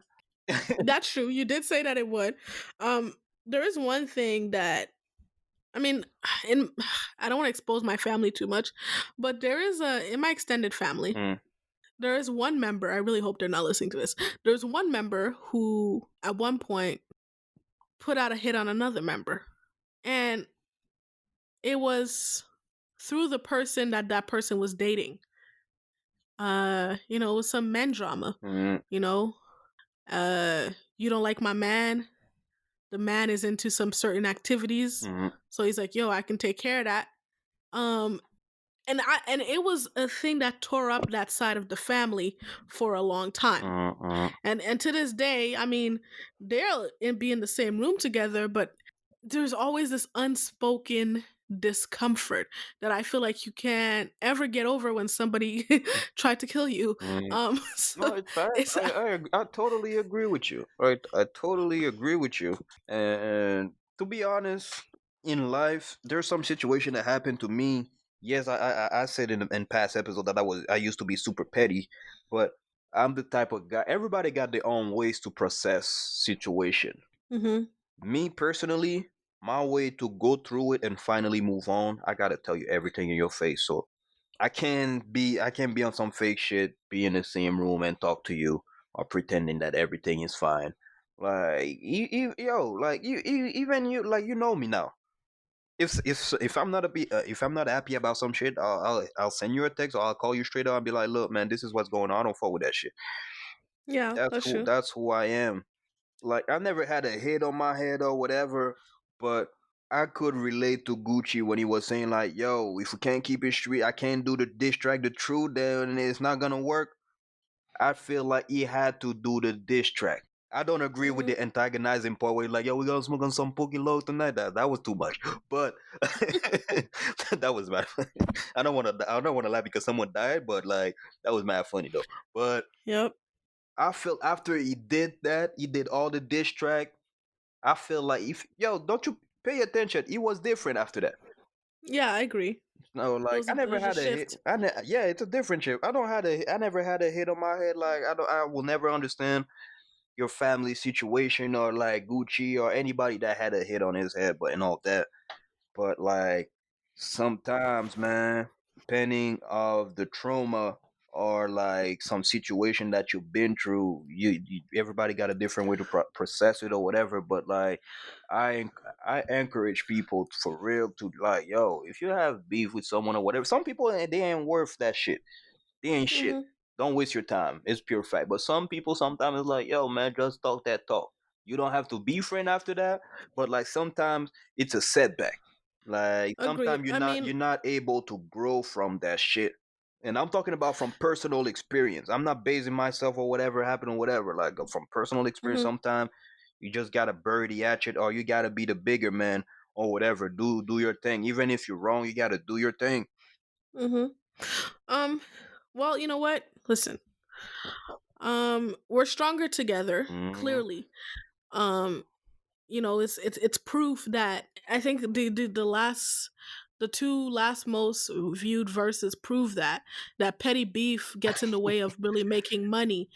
No, it's true. Like It's facts. when they're stronger together. One thing I don't remember if it was Monica or Brandy who said this, but it's like, yo, we've had our most success when we're together. We won a Grammy together. Mm-hmm. So beef for what? And I think at the end of the day, Jeezy and Gucci had a big hit together.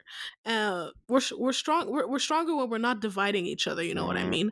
No, and Um. it's sad because like the other OG because I was listening to a GJ Drama interview after that, and he was like, "Yo, people don't understand how much that shit divided the cities to the point like if you work with Mhm. Jeezy, like it's a rap. You work with Jeezy for life. You will never work with Gucci if you work with Gucci, and vice versa. And a lot of people. That's why at the end you saw them DJs like, "Yo, what's up?" They dapping it up and like, "Yo, by the way, no disrespect." Boom, boom, boom.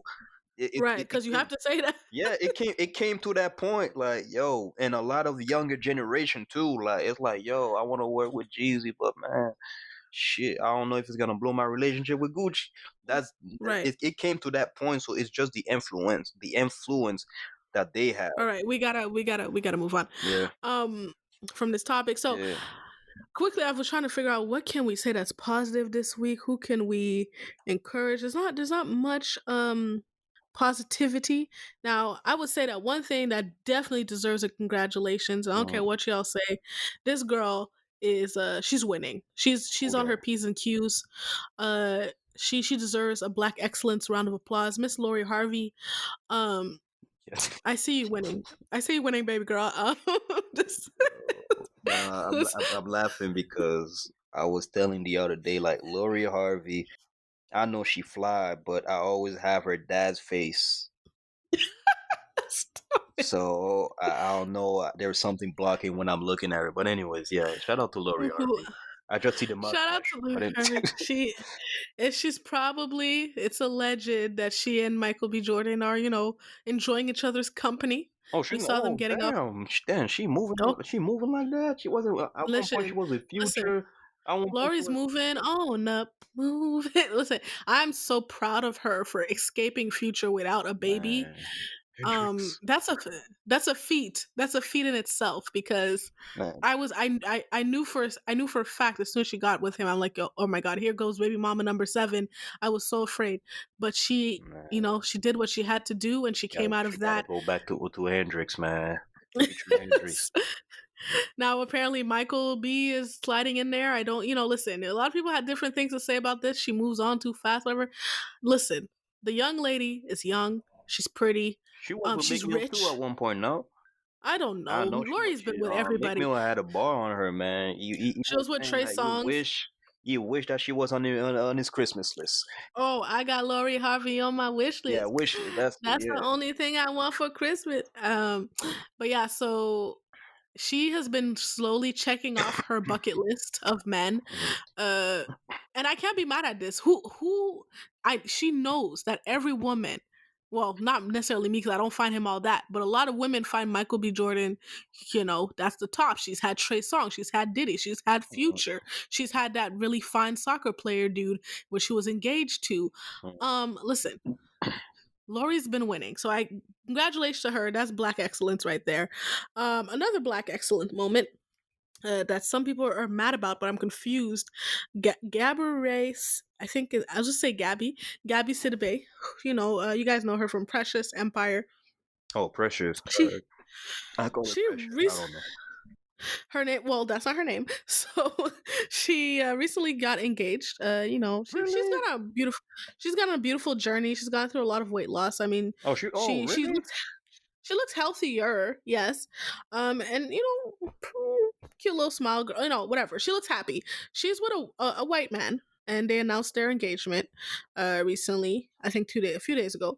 And the weird feedback to me, the weird feedback to me was the amount of black men that were upset that she was not with a black man. Man, I And don't want to hear I that. They're the first dude that was bashing her and shit. That's what I'm saying because y'all didn't find this black queen beautiful, okay? Y'all was calling her the same thing with Serena, like y'all, because they said the same thing about Serena when she married that white Reddit guy. Um, y'all don't act like this, please. Here's my thing with some black men. I say some because I can't say all. Y'all just want what you can't have. Like whenever it's like something has been taken away from you, you're like, oh well, what does Drake know? What does Alexis Ohanian know how to do with Serena? Or he's too light skinned for Serena. Or y'all didn't even shut the fuck up. Y'all didn't like this woman. She went and found her, her white king, her white chocolate king, and now she's engaged. He put a ring on it. So I'm talking about Gabby right now, and she's happy. Like you, it's almost like the Jordan Peele thing. I kind of had talk shit about Jordan Peele, where Jordan Peele was like, I'm not with black women because black women don't like me. It's why my wife is white, and at some point it's like fair shit. Like, what am I gonna say? To be honest, what am I gonna? By my personal experience, I can understand where it's coming from.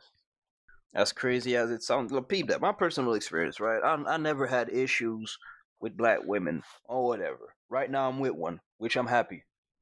But for a good moment, no black women was fucking with me. That apparently I was too white, which is absurd, which is crazy. I'm the most ratchet ass motherfucker. But anyways, so when I was keep hearing that over and over and over and over and over again, I'm like, man, fuck it, man. I'm gonna do me. So that's why, like, I never understood when they would see me with a Latino or whatever. They're like, oh, this dude is not fucking with white and with black women. I'm like, yo, peep that. I'm trying to shoot my shot. You don't fuck with me, so I fuck with people. See, that's because people exactly. People always want what they can't have too. It's like there's a difference in saying, and listen to me, ladies, because I'm not going against what you guys feel with certain, public relationships or rappers or basketball players or whatever. What I'm saying is, there's a difference between saying, I like my women exotic looking, a la 50 Cent, versus, yo, I like who likes me. This is a difference. It's a difference in that. It's a difference in seeking out something purposefully, saying I don't like this type of women because of X, Y, and Z, or saying, hey, I just go for who is attracted to me as well. And that's a difference. And that's the thing too. The thing is like, it's mostly women. It's not that I have something against women regarding that, but I feel like women sometimes their criteria is out of control or whatever. So when they have that one man right next to them that they down with them or whatever, they blind to the bullshit on some Ray Charles. But the minute that they bagging someone, especially a white man or the different race, damn, they feel some type of way. And I never got that shit. I think like, and it's not only a women issue, but like it's mostly women most of the time that I see the situation. Maybe you can correct me, but I feel like if y'all would stop adding like too much criteria or whatever, and you would pay more attention to what's around you, there's a lot Yeah, of these issues. No, no, people, trust me, it's facts. that goes both ways, No, but it goes whatever. both ways. But most of the fact, like, don't get me wrong. Let me tell you something about men. And I'm not trying to defend. That's like not like I'm defending men or whatever. But there's a difference between men and women. Men, trust me, when even though sometimes we can fuck up or whatever, we can recognize when we have a good chick. We recognize. Even though they can fucked up Mhm. after that or whatever, but like we can recognize. It's like, yo, you know what, man? Yo, that chick she fly. Yeah, she that Beyonce, but you know what? Let me let me keep what I got by my side, man. She straight, she set me straight, she got my bag and all that. Man, we recognize that real quick. Women sometimes and don't and trust me, I have a lot of women's around me. Sometimes I'm like, yo, well, why don't you fuck with this dude, man? He's a good guy. Man, I don't know, he's too short. Man, I don't know. Like, yo, you trying to find details that doesn't have anything to do. You rather fuck with a Trey Songz looking like nigga that will fuck you over. Like, like trust Oh, me, man. oh. Men, and I know some listeners might not agree with me, but man, we recognize when we got a good chick in our hand better than women that will recognize when they have a good man. Women have a Listen, tendency. I Keep that. I'm 100% watching that. disagree with this. I'm watching that shit. How you call that shit? That white reality. OD. L'Occupation Double. Oh That my shit in God, Quebec, no. folks. But yo, peep that. No, because that's sometimes I hate this they show. ain't shit to do. I gotta watch that shit. But Okay. yo, it's like that chick was like, yo, man, this guy, oh man, I don't know. He's so kind. He's doing all this shit, but I don't want you to cook for me. I want the But I'm like, bitch, he's taking care of you. That's his way to showing you that he's care about you. Some people are different. He doesn't have to kiss you 25/8. He doesn't have to hug you 25/8. His way to profess Mhm. his love is to cook. She kept finding little details and all that. That's why I'm Listen. like, yo, women will never be satisfied sometimes. Men Okay, will never see, win. that's a very bitter comment. But listen, No, it's what facts. It's I facts. don't know. It's well, men can never be satisfied too. Listen, y'all want some kind of ideals that don't even exist. Listen, this shit could go both ways. This is why I disagree Man, with where's most of the he stuff at that when I you're need saying. him? We're gonna consider. I'm noting this down as a conversation that needs to be continued Yo, in Ian, if you terms listen, man, yo, hit me up, man. I need you to have my back. Well, anyways, what like I just feel like women yo, I could go on for it, but I just want to say that I feel like okay, you know what? Congratulations to Gabby Sidibe yeah, man, and your Gabby, do man. you? Okay, I do you, girl? Because this man, this conversation could go many ways. I'm ready for the bachelor next week. So The last no, it's okay. The next the last Black Excellence, I will say this was a good moment. We a little bit hit on it last week, but I hadn't watched it yet. The Fresh Prince of Bel-Air reunion happened. And it was really nice. I actually watched it. One thing about that reunion is if you watch it, it will make you want to go watch the Fresh Prince right away afterwards, which I did. I watched the reunion, then I watched a few episodes of the Fresh Prince. It was sweet. They had some really great moments. They talked about James Avery, R.I.P. Rest in peace, mm, Uncle Phil. that was First it, things man. first. It was good and everybody looked good. Obviously the moment that the internet has been talking about is On Viv, the the Will's OG on Viv. with the OG on Viv, the real on Viv, Janet Hubert, Will Smith's conversation with her. What I will say about this conversation, it came across as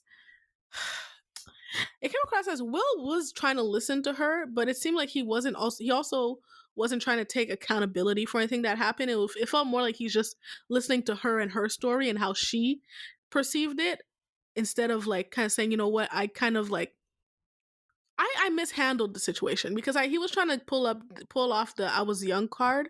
They started shooting, he was 21. By the time Janet left, he was 25. Um I I feel like you have sense, sir. You weren't 10. You still have some sense. Mhm, So I don't really feel like that excuses. Of course you see things differently the older you get. You act differently, I'm not going to lie. mhm. But there are some perspectives there are clear things that he should have seen. One, I would say the replacing of the darker skinned actress with the light skinned actress for a role that was played by a dark skinned actress, that immediately says something to the media right away. You have a very powerful spot in media, sir. Would show that is, number one on the airway, on the on ratings. It's quite clear the message that was being sent, and two, the verbiage that was used around her departure from the show, which was that she was fired. And like she clarified, I was never fired. I left because we didn't come to terms with the contract, but it's not like you guys let me go. She said that you gave me the kiss of death, basically, by saying that I was difficult to work with. We've heard from Monique before that saying difficult about a black actress in Hollywood is like basically you're done working and we have no more jobs for you. So it sucks. It kind of sucks for what she went through in the last 27 years. I hope that he does something, gives her some jobs, because he has it. Will has it. Well, it's too late. It's not. What you mean? It's too late. She could play like. No. She still looks good. Like she could play like. I don't know, like a grandma. I don't want to see her in the movie that you love. You watch in the afternoon in these Peachtree channels. I You don't want to see her? The B series movie. I don't want to. I don't want to see that. We good. Why? That's a check. It's a check. I know, but I'm not knocking the hustle. If you want to do it and all that, but from my perspective, it's like, all right, cool. It's too late. It's unfortunate because here's my thing with that. The reason I say it's unfortunate is because I was rewatching The Fresh Prince, and Janet Hubert is an extremely talented actress. Right. Like she was stellar in that role. Like her comedic timing, the class that she had, the way she delivered lines. It's like she could have done a lot of great things afterwards, and it kind of sucks to hear that she was being denied roles because of her perception that people had that wasn't even true at the end of the day. And Will has, and as much as he can say that he was young and blah blah blah, handled it wrong, years later you were grown up when you kept saying these things in these interviews. They've both said shitty things about each other, they admitted to that, but it's almost like hers was kind of in defense to what he said. Well, time heals wounds. That's how I feel. I don't think at that time Will was mature enough. I don't think on her side she had some healings to do too. So I don't know, man. Like there's some stuff that we will never know. But he did a red table talk about it as well. Like he felt like it wasn't enough to do the reunion. He went on Red Table, had another conversation about it. I was like, okay, Will. You know how it would have. I feel if. Damn, I keep calling him Uncle Phil, but James Avery. James Avery. I feel like if he was there, the convo would have been different, and they would have made amendment. I think what would have came. He would. I didn't saw it, to be honest. I don't want to talk too much about it. I need to see it for me to give my opinion. But from the feedback, it was good. From the feedbacks and what I read on the internet, I have a feeling that if he was there, if he was still alive, that combo would have been different. Because apparently James Avery, he was that type of father figure behind to all of them. Yeah, he was like the leader. So, well, it could have been different, but I wish them both luck in the situation. The only thing I will say that I don't like a little bit from the Smiths, because I respect them and I respect their hustle and the empire that they've built.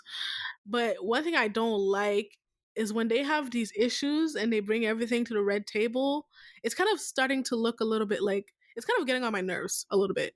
Like, the red table, I don't know why, it just screams attention to me. That shit fake in his body. But anyway. Because red table talk used to be good and organic, and now it's like, no, because of Jada. I'm telling you, man, Jada, she messed up everything. Yo, that face to face with Will, man, Jada, wow, she will never admit. Anyways, if she would have, well, I think for me it started with the whole when they had Jordyn Woods, when the Jordyn Woods thing happened and she brought her on the red table. I started seeing, and then T.I. and checking his daughter's hymen, she brought him to the red table. It started being like this thing of like, oh, when a scandal happens, comes to the red table. But it's I don't mind that. It's just like when it's your turn, you didn't admit anything. You you kind of swerve it. So I don't fuck with that. If you're doing that type of shit, keep it a buck. Just keep it a buck. Okay, the same way you want people to keep it a buck, you want to have that real convo, keep it a buck. So that's why for me, red table is full of shit right now. So We gotta move on to our last topic, guys. This is the Grammy nominations. It's got a lot of the girls in a huff and a puff. The artists are angry. Before I start off, I will say one thing because Clarence and I had a kind of this conversation a little bit off air. I feel like the Grammys, same as the other big awards, the EGOT awards, Emmy, Grammy, Oscar, and Tonys. These are supposed to be the pinnacle of your profession if you're in art, right? It's supposed to be something that is given mostly. The criteria is like 80% of it Mm. is the quality, the cultural impact, influence, quality of the work, production, performance, all of these musical things that are being analyzed, or and again for television or film, whatever the award is. With the Grammys, in my humble opinion, I feel like it has deteriorated over the years. They've become more like the MTV Music Awards, the Billboard Awards. It's become like a popularity show where the Grammys used to be the fucking Grammys. Like, um, Mm. I I feel like the awards used to, and the way they nominated people, it seemed like they were listening more. The reason I say this is because I look at the nominees this year, and it almost feels like the board, the Grammy committee, the Academy didn't. I I don't. It's weird. The nominations are weird because it doesn't reflect my musical year. It doesn't reflect a lot of people's year of music and how they felt it went. I find it kind of strange. But who cares about the Grammys? That's what I'm saying. These awards, When you say who cares about the Grammys, I'll tell you who cares. the The artists artists still the care. artists that been in their feelings and shit. Like, yo, peep that. If you know your shit is dope, you're not gonna let no fucking white man that don't know about the culture telling me my shit is dope or not or deserves to get nominated. If my shit is dope, at the end of the day, my fans will let people know that my shit is dope. So That's true. at the end of the But day, it's one of those things like everybody could say that. mm, You can also say that it doesn't matter to you until like you get it. Like I would I'm just using an example. I'm not saying that they ever said this, but let's say Chloe and Halle, who had 3 nominations this year, they were like probably saying like in their first album or second album, they're like, yo, Grammys don't matter, whatever, because you didn't get nominated. But when you get nominated, it's like, oh my god, what an honor. I'm so happy to be yeah, nominated. of It's course like you're gonna because of flip. You, of course you're gonna flip, but I feel because like I said earlier, like we dictate the cool us as a black culture. Yo, beat that, and I say that in past episode. Right now, the industry motto is based on black culture. Like there's a lot of shit going on is based on black culture. yeah, but we're not the ones profiting. We not the one profiting. That's another topic for another day. But at the end of the day, like yo, you're not gonna tell me if you pay attention. You always have a random winner, album of the year or artist of the year or whatever it is. Like you always have a random winner. They always trying to fuck shit up. I don't know, like if they sucking dick, like you said off air or whatever. But like yo, like no, it's facts. So at the end, it's that shit is rigged. At the end of the day, we all know it. So why do we pay attention to that shit again? Like, and if even if we like, yo, we're gonna create our own award show. They don't. They still don't have it right. Like, if we pay attention to the BT, like Megan Thee Stallion won when it was clearly Lil Baby that deserves to win. At least the baby See, was a but those legitimate award. those award shows, But like see the ones like BT, even our own shit the don't one, have it right. So at the end of the day, why do we still pay attention to awards? even BT, I doubt because I think BT is owned by Viacom, See, who does the MTV Awards as well, and I doubt that. Soul Train, I tend to have a little more faith in them that their judges are actually have our best music interest in mind. Um, when it comes to more diverse award shows, the American Music Awards as well, I find can be accurate at times, but a lot of the bigger shows, I've for years I have not understood what they're doing, and I think there's a further conversation to be had here. As you guys know, I'm kind of trying to rush to the end of the show because I could really talk about the nuances of these award shows and what it means to certain people and or what it doesn't mean or how it affects sales, how it affects the work that you get, your availability. Because we talk about her is an industry darling. She gets nominated at every award show. How does that affect her pockets? I kind of want to have a further conversation about how I feel like the academies, they choose a darling, and they're like, that becomes their like staple. So okay, well, we have her, that's a black person, and we've met our quota when it comes to acknowledging that they're good. And I just want to acknowledge some of the people who felt snubbed and who people have been saying were snubbed. So The Weeknd is obviously one of the biggest ones. The crazy thing about The Weeknd is he was scheduled to perform at the Grammys, but they did not nominate him. Now, having listened to his album and mostly enjoyed it for the most part, I would say it deserved at least a couple nominations. Maybe not the top awards, but at least a couple compared to some of the ones I saw nominated, because I've heard a lot of the albums on the lists.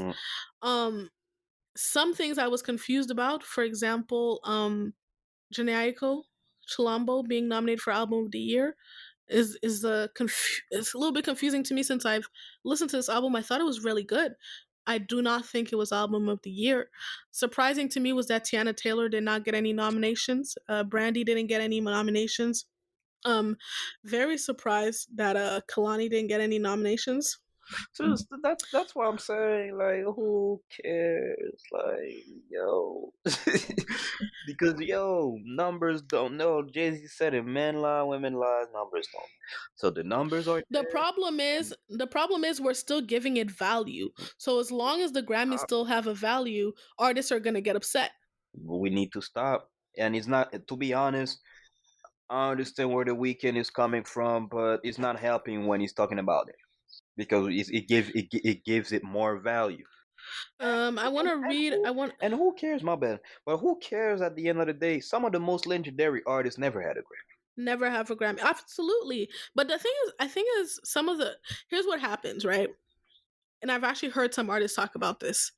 They're like, you know what? Because there's two sides of the industry people think. There's the side of the sales. We are very commercially successful. We're thinking a Drake, you know what I mean?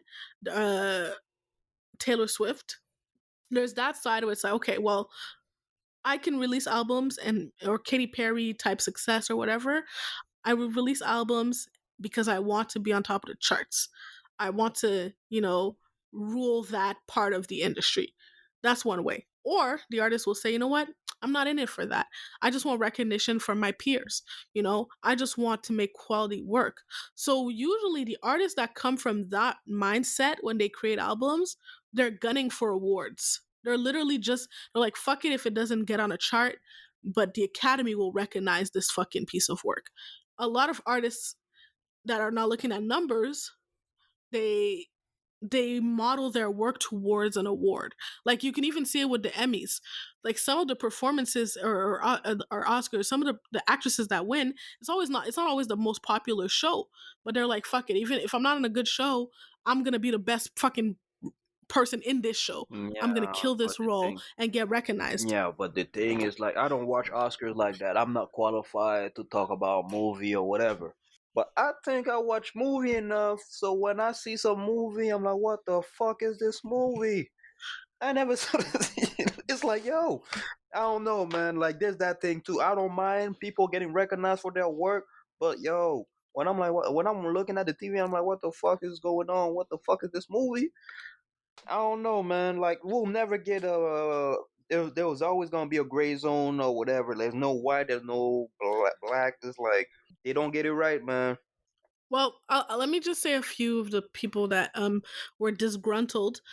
So The Weeknd, he said, the Grammys remain corrupt. You owe me, my fans, and the industry transparency.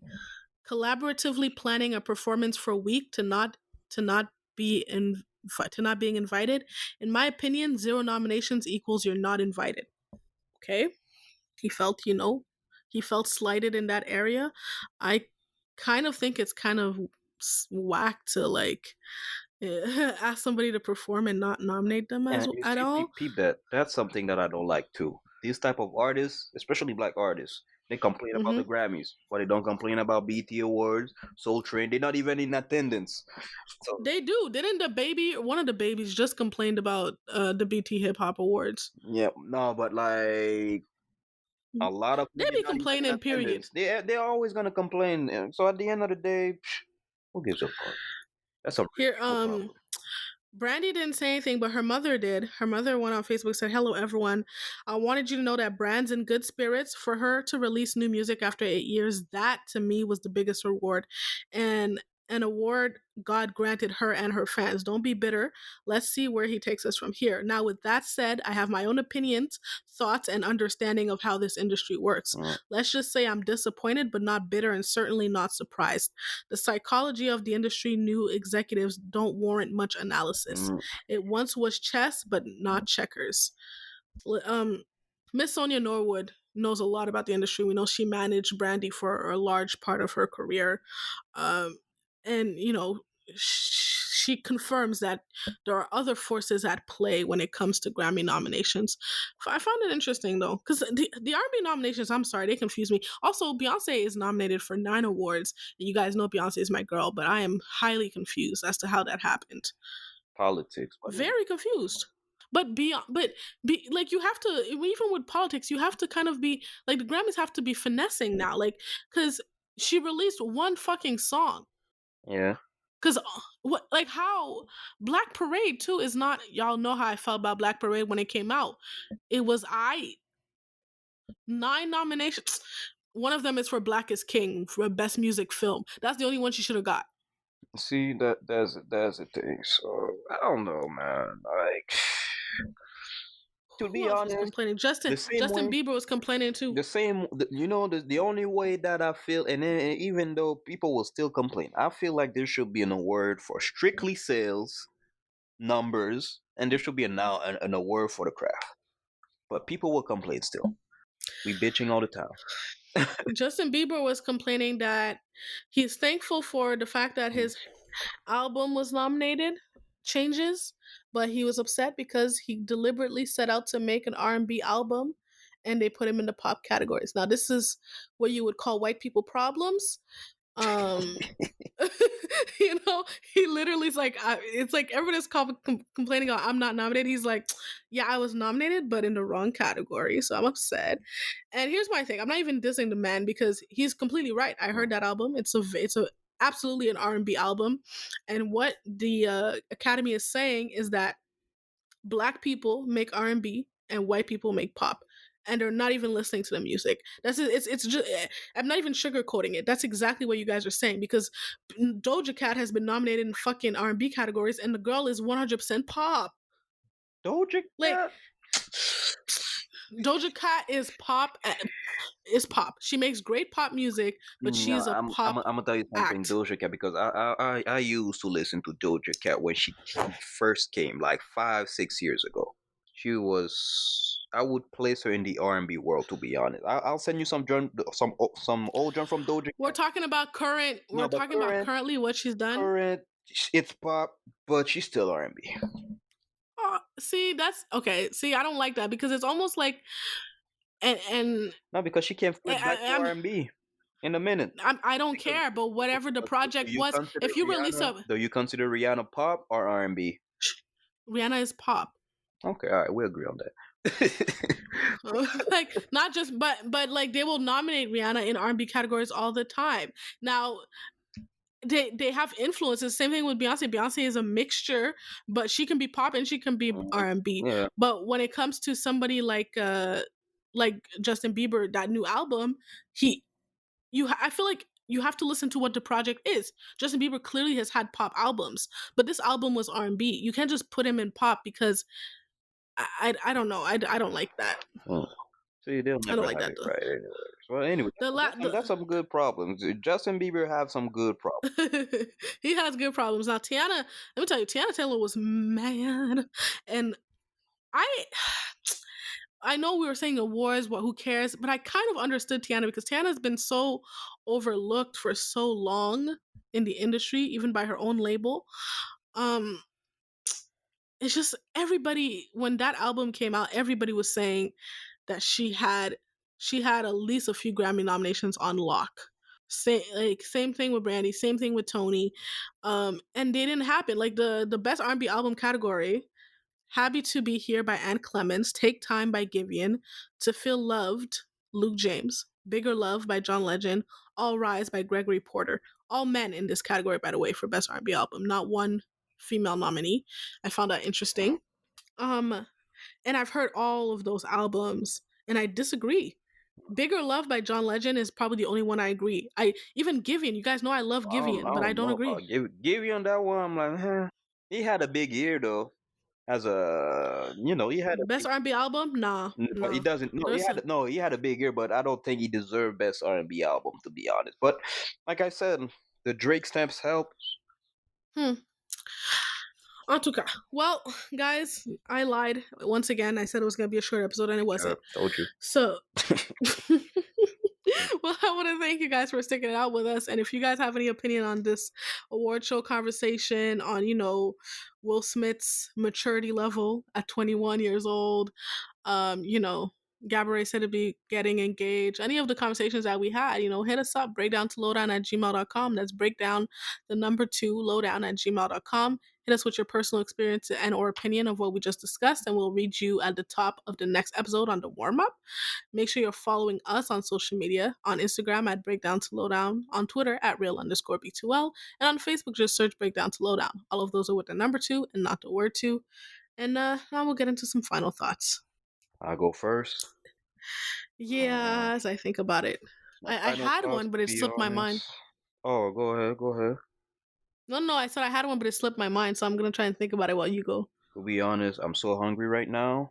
My final thought is like, have a good meal, all right? Because I'm about to go eat right after that. So what's your final thought? Oh my gosh, that didn't give me any time. My final thought is, I don't know. Have a great week, guys. We'll see you guys next time. Bye. Peace.